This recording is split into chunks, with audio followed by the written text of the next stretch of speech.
जी, मेरा प्रश्न है पास्टर जी कि जैसे प्रभु यीशु का जन्म हुआ था और शैतान ने जन्म से लेके और 2 साल तक के बच्चों को मरवा दिया था जी हेरोदेस के द्वारा। जी। तो आज जो 10% है तो क्या उनके पीछे भी वो उसी तरह से लगा हुआ है? अच्छा अच्छा अच्छा अच्छा, ओके। जो 10% जिसको कहते हैं ना खरी शिक्षा वाले, आप उनकी बात कर रहे हैं? जी जी जी, तो मैं उसी की बात कर रही हूँ और मैं दिल्ली से हेमलता बोल रही। नहीं, और मैं आजकल 10 दिन से घर में छुपी हुई हूँ उसी बात के लिए। मतलब नहीं समझा। ब्राह्मण परिवार से हूँ जी।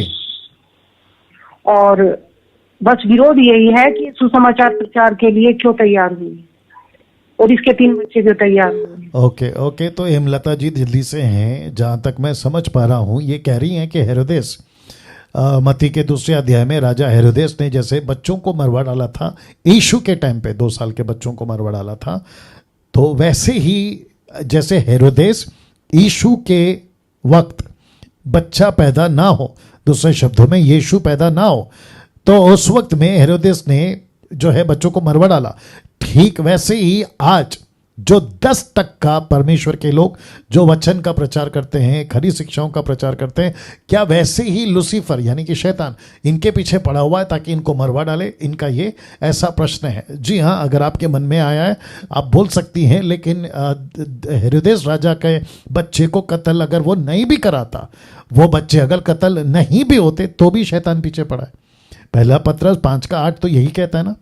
तो उसको हेरोदेस से आपने कंपेयर किया, शायद आपको आपके दिमाग में आया इसलिए आपने कंपेयर किया, लेकिन उसके पहले से चल रहा है। हेरोदेस के पहले से ही वो, चाहे अब्राहम हो, मूसा हो, इजराइली हो, वो तब से चला रहा है। अदन का बगीचा हो, आदम और हव्वा हो, लूसीफर तो सबके पीछे पड़ा जो सच्चाई पे चलते। तो ये कनेक्शन वहाँ पे नहीं ले जाना चाहूँगा, आप ले जाना चाहती हो अलग विषय, लेकिन कम से कम मैं ये कहूँगा कि हेरोदेस बच्चों को मरवाए या ना मरवाए, लूसीफर 24/7 खरे शिक्षकों के, खरे दासों के पीछे वो पड़ा रहता है। और खास करके जो परमेश्वर का वचन का प्रचार करते हैं वो कोशिश करता है कि वचन ना पहुंचे, 2 कुरिन्थियों 4 अध्याय वचन 4 के मुताबिक, और जो करते हैं उनको भी वो रोकता है। ये बात तो बिब्लिकल है। जी सिस्टर।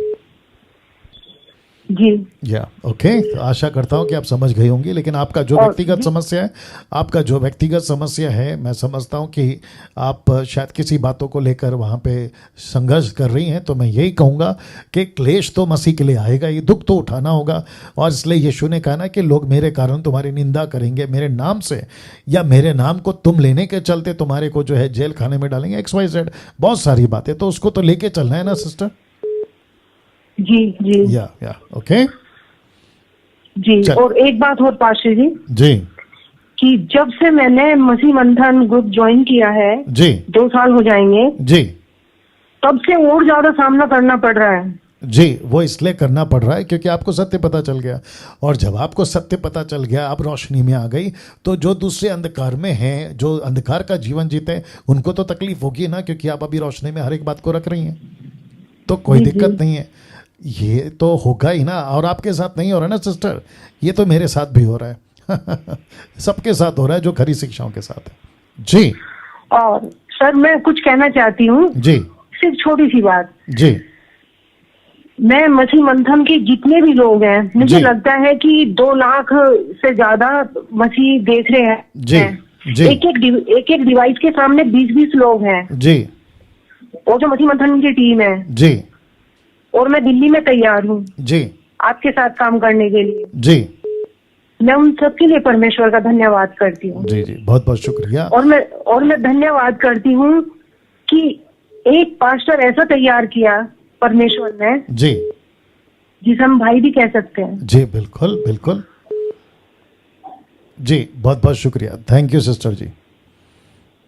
या God bless you, God bless you, God bless you.